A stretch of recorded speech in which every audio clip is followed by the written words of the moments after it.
મિત્રો ફક્ત 5 મિનિટની અંદર 4 થી 5 ચમચી જેટલા તેલની અંદર ઉકળતા પાણીની અંદર વટાણા પૌવા નાખીને ખૂબ જ સ્વાદિષ્ટ પણ છે અને હેલ્ધી પણ છે. આવી રેસીપી તમે નહીં બનાવી હોય, ચાલો જોઈ લઈએ સરસ મજાની આની નવી રેસીપી. તો આ માટે સૌથી પહેલાં એક નોનસ્ટિક પેન લઈશું. જો નોનસ્ટિક પેન ન હોય તો તમે કોઈ પણ કઢાઈ કે તપેલી લઈ શકો છો.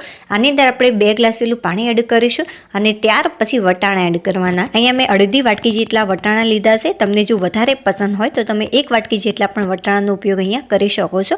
હવે એક નાની ચમચી જેટલું આપણે સ્વાદ અનુસાર આની અંદર મીઠું એડ કરીશું. હવે બસ આપણે આ રીતે આને મિક્સ કરી લઈશું કે જેથી જે મીઠું છે સારી રીતે મિક્સ થઈ જાય. ત્યાર પછી ચાલો હવે આપણે આગળની પ્રોસેસ જોઈ લઈએ. જે ગેસની ફ્લેમ છે તમારે ફાસ્ટ જ રાખવાની છે. હવે આપણે કોઈ પણ એક બાઉલ લઈશું અને આ રીતે કાણાવાળું વાસણ રાખીશું. જે વાટકીની મદદથી તમે વટાણા લીધા હતા બસ એ જ વાટકીની મદદથી આપણે પૌવા લેવાના. તો જો અડધી વાટકી જેટલા વટાણા હોય તો 1 વાટકી જેટલા આપણે પૌવા લઈશું. આ પરફેક્ટ માપ છે. બટ જો તમને વટાણા વધારે પસંદ હોય તો તમે વધારે પણ લઈ શકો છો. હવે 1 થી 2 ગ્લાસ જેટલું પાણી એડ કરીશું અને સારી રીતે આને વોશ કરી લઈશું. તો 1 થી 2 વાર આપણે પૌવાને સારી રીતે વોશ કરી લેવાના. તો મિત્રો તમે જોઈ શકો છો કે જે નીચેનું પાણી છે એ કેટલું ગંદુ છે. હવે આપણે જે આ પાણી છે એને દૂર કરી દઈશું. હવે બસ એ જ બાઉલની અંદર આપણે અડધી વાટકી કરતાં પણ થોડુંક ઓછું પાણી એડ કરીશું. જો અડધી વાટકી જેટલું હશે તો પણ ચાલશે. ત્યાર પછી મિત્રો જે આપણે પૌવા પાણીથી વોશ કર્યા હતા એ એડ કરી દઈશું. બધા જ પાણીની અંદર મેં એડ કરી દીધા.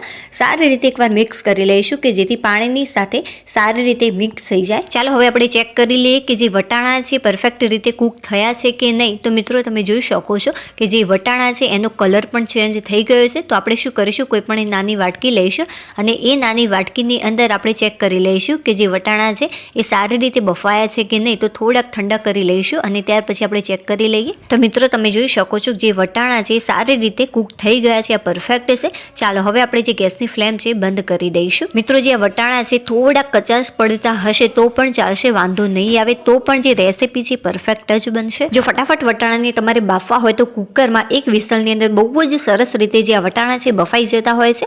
હવે આપણે એક બાઉલની અંદર બધા જ વટાણા નીકાળી લઈશું. હવે મિત્રો શું કરવાનું છે, હાથ વડે આને આ રીતે થોડું પ્રેસ કરીશું કે જેથી જે વટાણા છે અધ કચરા ક્રશ થઈ જાય. આ રીતે મિત્રો છેલ્લા 15 વર્ષથી હું આ ટાઈપની નવી નવી રેસીપી બનાવું છું. મારો શોખ છે અને બધી જ રેસીપી મારા વિચારા પ્રમાણે સ્વાદિષ્ટ અને એકદમ પરફેક્ટ બને છે તેનો મને બહુ જ ગર્વ છે. તો બસ મિત્રો આ રીતે મેં અધકચરા વટાણાને ક્રશ કરી લીધા છે. જો ધ્યાનથી તમે જોશો તો એકદમ પરફેક્ટ જ રેસીપી બનશે પહેલી જ વારની અંદર. ત્યાર પછી મિત્રો જે આપણે પાણીની અંદર પલાળ્યા હતા પૌવા એ એડ કરી દઈશું. તમે જોશો તો જે પાણી હશે એ બિલકુલ પણ આની અંદર રહ્યું નથી. બધું જ પાણી પૌવાની અંદર શોષાઈ ગયું છે. હવે મિત્રો શું કરવાનું, આની અંદર ટેસ્ટી એવા મસાલા એડ કરીશું. તો સૌથી પહેલાં આપણે સ્વાદ અનુસાર 1.5 નાની ચમચી જેટલું મેં મીઠું એડ કર્યું છે, 5 ચમચી જેટલી હળદર, 1 ચમચી જેટલું લાલ મરચું પાવડર, 5 ચમચી જેટલું જીરું, એકદમ ઓછો 5 ચમચી કરતાં પણ આપણે ઓછો અજમો એડ કરીશું અને 2 ચમચી જેટલી આખી ખાંડ એડ કરી છે. જો દળેલી ખાંડ હોય તો તમે તેનો પણ ઉપયોગ કરી શકો છો, બટ જે આ ખાંડ છે ઓગળી જ જશે. હવે આપણે અડધા લીંબુનો રસ એડ કરીશું. તો 2 થી 3 ચમચી જેટલો લીંબુનો રસ મેં આની અંદર એડ કર્યો છે. મિત્રો મસાલા ઉપરથી જ તમને આઈડિયા આવી ગયો હશે કે જે આ રેસીપી છે ગળપણ ખટાશ અને તીખાશ તે એકદમ ભરપૂર હશે. તમે ક્યારે વિચારી પણ નહીં હોય આ રેસીપી. હવે 2 થી 3 ચમચી જેટલી પાણીથી વોશ કરીને મેં કોથમીર એડ કરી છે. હવે બધા જ મસાલા પૌવા અને વટાણા સાથે સારી રીતે મિક્સ થઈ જાય તે રીતે આપણે એકવાર મિક્સ કરી લઈશું. ત્યાર પછી આપણે આગળની પ્રોસેસ જોઈ લઈએ. હવે જે આ નાસ્તો છે એને વધુ ટેસ્ટી ક્રન્ચી બનાવવા માટે આની અંદર મિત્રો મેં 2 થી 3 ચમચી ભરીને સોજી એડ કરી છે અને ત્યાર પછી આપણે ચણાનો લોટ એડ કરીશું. તો સૌથી પહેલાં 4 મોટી ચમચી જેટલો અહીંયા હું ચણાનો લોટ એડ કરું છું. જો તમને ઓછો લાગે તો તમે પાછળથી પણ એડ કરી શકો છો, એટલા માટે એકી સાથે વધારે એડ નથી કરી દેવાનો. હવે 3 થી 4 ચમચી જેટલું પાણી એડ કરીશું અને આની સારી રીતે મિક્સ કરી લેવાનું. મિત્રો પાણી વધારે ન પડી જાય એનું ધ્યાન રાખવું. જો પાણી વધારે પડી જાય તો જે ચણાનો લોટ છે અથવા તો સોજી છે અથવા તો તમે ઘઉંના લોટનો પણ આની અંદર ઉપયોગ કરી શકો છો, તો તે તમારે એડ કરી દેવાનો અને સારી રીતે મિક્સ કરી લેવાનું. આમ કરવાથી સરસ મજાનો જે લોટ છે બંધાઈ જશે. હજુ આ સોફ્ટ છે મિત્રો. ફરીથી મેં આની અંદર થોડોક ચણાનો લોટ એડ કર્યો. જો વધારે પડતું જે મિક્સર છે એ સોફ્ટ હશે તો એ ફાટી જશે, એટલા માટે થોડુંક તમારે કડક રાખવું. જે પણ હશે મિત્રો એ હું તમને સાચી માહિતી આપીશ. જો પરફેક્ટ રીતે બનાવશો તો પહેલી જ વારમાં એકદમ પરફેક્ટ જ બનશે. ત્યાર પછી મેં આની અંદર થોડોક ચણાનો લોટ એડ કર્યો 4 ચમચી જેટલો, અને ફરીથી આને હું મિક્સ કરી લીધું. રોટલી કરતાં આપણે થોડુંક સોફ્ટ રાખવાનું છે. તો એકદમ પરફેક્ટ રીતે આ તૈયાર થઈ ગયું છે.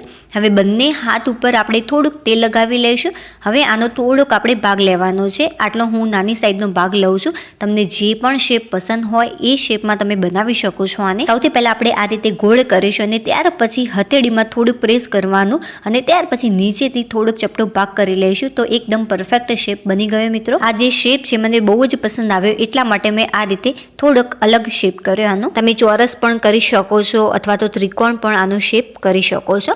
ચાલો હવે આપણે આને એક પ્લેટમાં નીકાળી લઈશું અને બધા જ શેપ આ રીતે આપણે તૈયાર કરી લઈશું. તો મિત્રો તમે જોઈ શકો છો કે બધા જ જે શેપ છે એ મેં આ રીતે તૈયાર કરી લીધા. માત્ર 1 વાટકી પૌવા અને અડધી વાટકી વટાણાથી તમે જોઈ શકો છો કે કેટલી ક્વોન્ટિટીમાં આપણો નાસ્તો તૈયાર થયો છે. હવે આપણે એક નોનસ્ટિક પેન લઈશું. જો નોનસ્ટિક પેન ન હોય તો તમે કોઈ પણ કડાઈ કે તપેલીનો ઉપયોગ કરી શકો છો.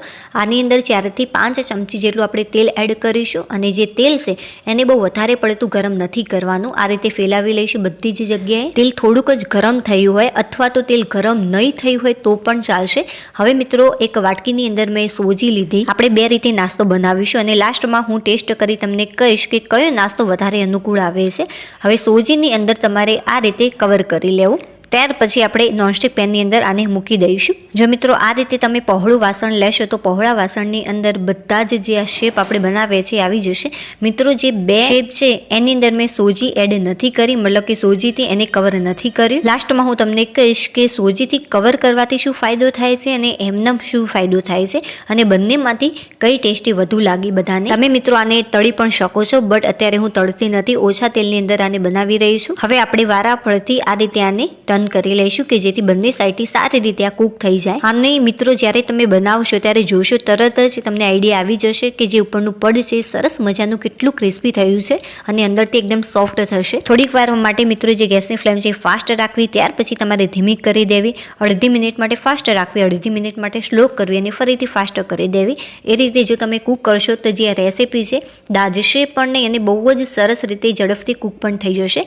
હવે જે ગેસની ફ્લેમ છે મેં ધીમી કરી દીધી. આ રીતે આપણે થોડુંક મિક્સ કરીશું કે જેથી જે તેલ છે સાઈડના ભાગે પણ અડે અને પરફેક્ટ રીતે આ રેસીપી કૂક થઈ જાય. જે આ રેસીપી છે એને જો તમે પાતળી કરશો તો એકદમ ઓછા તેલની અંદર મિત્રો તૈયાર થઈ જશે. મેં રાખી છે એના કરતાં પણ જો પાતળી હશે તો. જે નોનસ્ટિક પેન છે એને મિત્રો તમે વિડીયોની અંદર જોઈ રહ્યા છો તે રીતે તમારે રહેવા દેવો કે જેથી બધી જ સાઈડથી આ કૂક થઈ જાય. તો આપણે આ રીતે એને વારાફરતી ફેલાવીશું. તમે આ રીતે હાથથી પણ ટર્ન કરી શકો છો, બટ બને ત્યાં સુધી તાવેતાથી જ ટર્ન કરજો. અને 1 થી 1.5 મિનિટની અંદર બહુ જ સરસ રીતે આ કૂક થઈ ગઈ છે મિત્રો. હવે આપણે આને એક પ્લેટની અંદર નીકાળી લઈશું. જે ગેસની ફ્લેમ છે મેં ઓફ કરી દીધી. જે આ તેલ છે એને ગાળીને તમે શાકની અંદર યુઝ કરી શકો છો. હું મિત્રો તમને તોડીને બતાવું કે જે આ રેસીપી છે ખરેખર કેવી બની છે. મિત્રો જે આપણે સૌથી પહેલાં તો એ જોઈ લઈએ કે જે સોજીથી કવર નથી કરી એ રેસીપી કેવી બની છે. તો ચાલો હું તોડીને તમને બતાવું. અરે વાહ ફ્રેન્ડ્સ, ઘરમાં અને આનો દેખાવ જોઈ મને ખાવાનું મન થઈ ગયું. ચાલો હું આનો ટેસ્ટ કરી તમને બતાવું કે જે રેસીપી છે ખરેખર કેવી બની છે. ચાલો હવે જે સોજીથી આપણે કવર કરી હતી એ આપણે કટ કરીને જોઈએ કે એ રેસીપી કેવી બની છે. જે ઉપરનું પડ છે એ સરસ મજાનું ક્રિસ્પી થયું છે. આ પણ જે છે એ દેખાવમાં બહુ જ સરસ લાગે છે. ચાલો સૌથી પહેલાં તો હું તમને આ જે રેસીપી છે જેને આપણે સોજીથી કવર નથી કરી એનો ટેસ્ટ કરી બતાવું કે જે રેસીપી છે ખરેખર કેવી બની છે. મિત્રો સાચી માહિતી આપું તો ખરેખર સુપર A1 બની છે આ રેસીપી. ચાલો હવે હું આનો ટેસ્ટ કરીને બતાવું કે જે આ છે કેવી લાગે છે. અરે વાહ ફ્રેન્ડ્સ, ખરેખર આ પણ ખૂબ જ સરસ લાગે છે. મિત્રો સાચી માહિતી આપું તમને તો આ જે રેસીપી છે એને તમે સોજીથી કવર નહીં કરતા. હા, ઉપરનું પડ ક્રિસ્પી જરૂર થશે, બટ જે તેલ છે એ ગંદુ થશે અને કંઈ એટલો બધો ફરક પણ નથી લાગતો. એટલા માટે કહી રહી છું કે સોજીથી એને કવર નહીં કરતા આ રીતે ડાયરેક્ટ જ તમે ફ્રાય કરશો. મતલબ કે તમે આને તળી પણ શકો છો અને શેકી પણ શકાય. અને ટોમેટો કેચઅપ સાથે આ રેસીપી વધુ સારી લાગે છે. મિત્રો વિડીયો પસંદ આવ્યો હોય તો લાઈક કરી દેજો, ચેનલને સબસ્ક્રાઇબ. બાય.